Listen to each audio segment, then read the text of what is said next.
It's the tight end. It's Davis. They'll wind up getting 10 back as that sets them up for third down. They gave up the completion there, but this is what zone defenses count on. Catching the ball and not much run after the catch. A good chance this is 4-down territory if they're unable to convert. But right now looking at a 3rd and 3.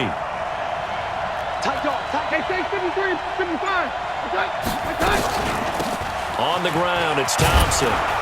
And he's going to have the first down at about the 38. A 3rd down gain of 3 yards, and that'll be enough. Well, partner, what do you think? Might have been 4-down territory if they didn't pick it up, but...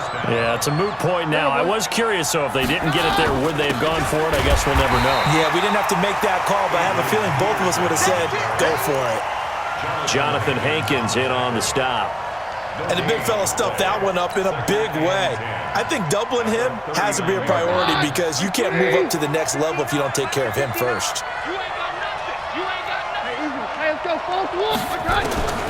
Throwing on 2nd down. Keenum. Well, this is intercepted. He was trying to get it to Davis. Picked up by Carl Joseph. And a big turnover there as his guys will get the football back. Well, Charles, taking a step back for a second, let's look at the undefeated teams still left in the NFL. We got New England, KC, they're 4-0, and then San Fran, they were open last week. They didn't have a game, so they're still at 3-0. We only have 3 teams left. And they had the easiest path, not just because they had the open week, but how about New England getting challenged by Buffalo? Yes, they were on the road, but you don't often think of Buffalo as a team to really press New England. They did. And Kansas City, they got a heck of a test in Detroit. Had to score with 20 seconds left on the clock to win that game. So both of them remained undefeated, but not without struggles. That's the interesting thing about Buffalo. I think we learned more about them in their 1 loss this year than we have in their 3 victories. I think we would say the same thing about Kansas City because of how they got pressed, but we'd also say the same thing about Detroit, how they played Kansas City in that game. And boy, he is very close to a first down, but from where they're spotting that football, he's going to be a foot or so short. Another scouting report on him is that he doesn't possess the eye discipline to be an elite linebacker, and what that means is his ability to read, react, and make a play. But on that one, he looked like one of those guys. They go with Jacobs. And he's going to have the first down yardage as he's down at about the 30-yard line. They only needed a few inches, but still some anxious moments there, but they do convert on 4th. They go play action here on first down. Pass incomplete. Well, CD, we are a quarter way through the season already. I'm curious, if you look at each conference, which division race is most intriguing to you right now? Well, can we start in the NFC? You do whatever you want. Because if so, let's go to the North. Because we thought it would be a tough division coming into the season because I felt like you could make a case for everyone but Detroit when the season began. Now we're looking at Minnesota. They seem a little uncertain at 2-2. Chicago just lost their quarterback, Mitchell Trubisky, for an indefinite amount of time, but that defense is playing awfully well. And Green Bay has Aaron Rodgers. So I think that division now is brutal. And then you've got to throw in Detroit. It's not the same old Lions. Matthew Stafford, he plays with heart. And now the ball's out. Carr lost it. Fumble. And the Redskins scoop it. And he is going to bring this back inside the 20 to the 18-yard line. Well, partner, they went empty set there. No backs in the backfield. All receivers out in the pattern. And in this situation, you know what the quarterback has to do?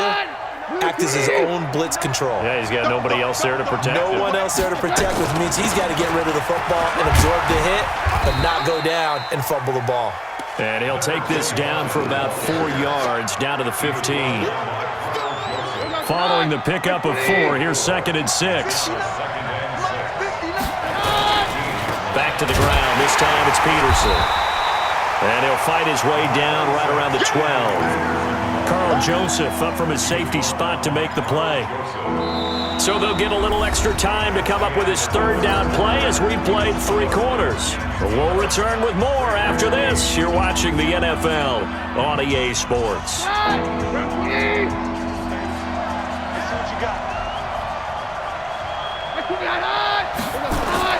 Keenum. Toward the end zone, but that's going to wind up incomplete. So decision time now, because a field goal keeps it a one-score game. What are you thinking? Well, I'm looking at the down and distance, and that's where the issue comes in. It's not short enough that it's a no-brainer and you go for it. You have to analyze this one. To me, you take the field goal, take the points. I don't think you want to risk coming away with nothing. So they get the 3, but you wonder now, is that going to be enough? Excellent question, because when I look at the smiles on that side of the field, they're a little tight, aren't they? If they had scored a touchdown there, those would be big half-moon grins right now because they'd feel a whole lot better about their position. And a touchdown in the other direction, all of a sudden they're down. We're following the made field goal for 3. Hopkins now to kick it off. That'll be taken in the end zone. And he'll take it back to about the 19-yard line. The Raiders take over 1st and 10 at their own 19-yard line.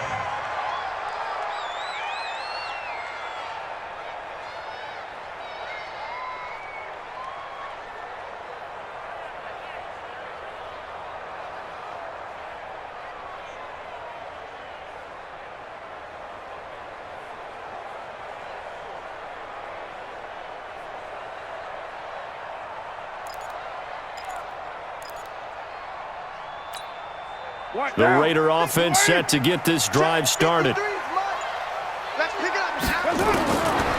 1st down, Carr.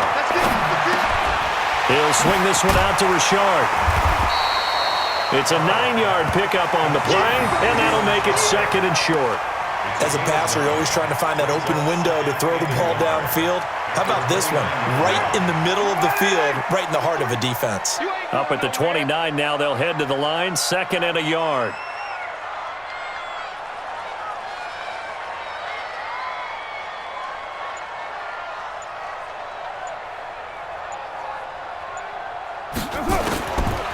Carr now to throw.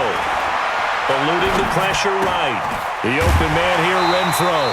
7 yards there and a 1st down. Sometimes it's designed, and sometimes you just have to know when to leave the pocket and move and make something happen. And on that play, he was able to get on the run and was still accurate throwing the football. So from the 36 now, 1st and 10. Switch. Check 61, matchbox lights. Here's Jacobs on 1st and 10. And he went nowhere. Well, he went backwards, back to the 33. That's going to wind up a loss of a full 3 yards on 1st down. Back at the 33-yard line. Down. 53 is the mark. Let's go.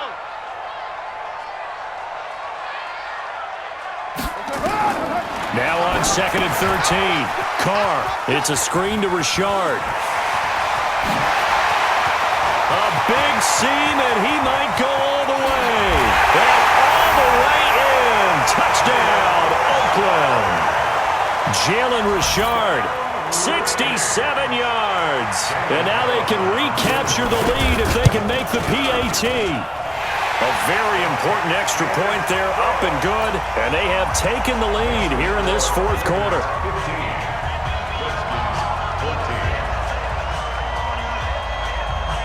Out is the kickoff unit as they run up and send this one away.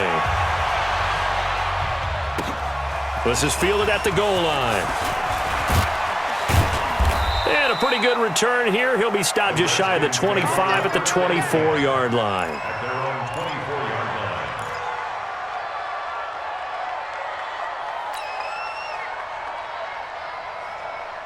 Out there ready for this next drive, the Redskins offense. And they had 3 points last time, but they didn't want 3 points because they were well within range of scoring a touchdown. We'll see if they can do better now. I'm with you on that one. Let's just go ahead and be frank about the whole thing. The only one happy about the 3-point? The kicker. Exactly. He put it through the post. That's going to help him at contract time. But that offense, they're thinking, let's get in the end zone this time. I don't know if that helped him at contract time. You could have kicked that one through. I don't know about that. I don't know about that.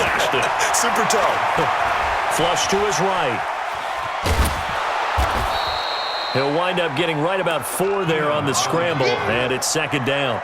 Yeah, he only gets a few yards on 1st and 10, but he's better off doing that than throwing an incompletion or even worse, an interception. Looking to throw again on second down. Keenum. He's got Thompson here, complete. And he'll take it down shy of the 45 at the 46. That one a first down pickup of 8. Fourth quarter, 2 minutes on the clock in a tight one-point game. So it's Redskin football here as we welcome you back. They come up on a 1st and 10, desperately needing a score here on what could be their final drive. They run it here with Thompson. 7 yards on the pickup there, and it'll leave them with a 2nd and 3. I like it. I like the call. Still an opportunity to run the football and chew up a little more time off the clock. Check it back. Check it back.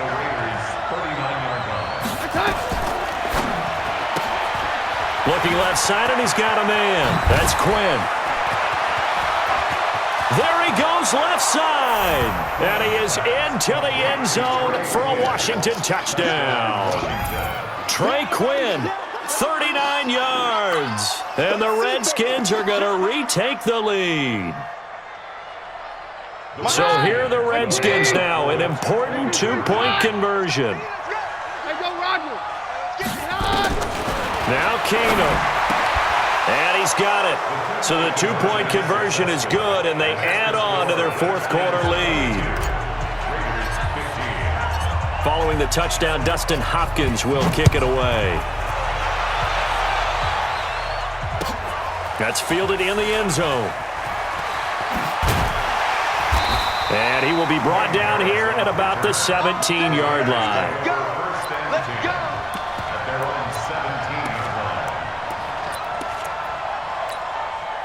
The Oakland offense about ready to start this next drive. They're down here in a one-score game, but the time, it's a factor, but it's not a huge factor right now, is it? It's really not, because this amount of time gives them a chance to run their offense, to go through play sequences.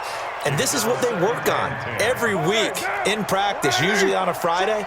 They go over this type of a situation, late game situation. What are we going to do when we have the opportunity?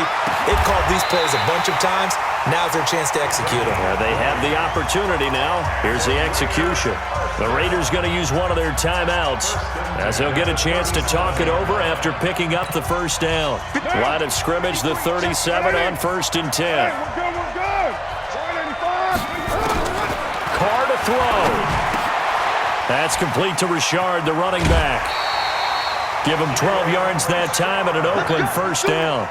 That's what they need right now. Get the first down, get out of bounds, stop the clock. Just playing smart football, understanding the situation, making the plays necessary, and making sure that clock stops at every opportunity. And he can't get a throw off. He's taken down. What a huge play at this point in the game. Ryan Kerrigan in there to drop him as that clock continues to run. Now the Raiders going to go ahead and use the second of their timeouts, as the clock will stop with 45 seconds left to go in the game. Carr and the Raiders following the sack, looking up at a 3rd and long. He'll look to throw. Now the Raiders going to burn their 3rd and final timeout, as they'll stop it with just over 40 seconds to go in the game. Down 7, and they've got to go for it here on 4th down. Carr to throw for it on 4th down. Throw left side, taken in by Renfro. They had to go for it with such little time remaining, and it'll be a turnover on downs. Out there ready for this next drive, the Redskins offense. And they've got this one in hand. No timeouts remaining defensively, so this one should just be one kneel and then handshakes. And I think this defense knew what was coming, as he is smothered behind the line. Charles, why didn't they just take the knee there? You're asking the question that I'm asking as well, because we've seen a lot of football where coaches decide maybe they get a little greedy. I don't know if they're doing it for stats or for what reason. We've seen it happen in college, and how about in the NFL? The miracle of the Meadowlands. All they had to do was take a knee and the game was over. The Giants ran it one more time. Ball popped free. Philadelphia picks it up and wins the game. What year was that? 1978. I think it was in November. So a victory here for the Washington Redskins. And I tell you, this was a fun one. Just a close game. Nothing comes easy in this league, as you know. They had to work for that victory. I've got to go back to what you just said. Nothing comes easy in this league. How many times have we talked to coaches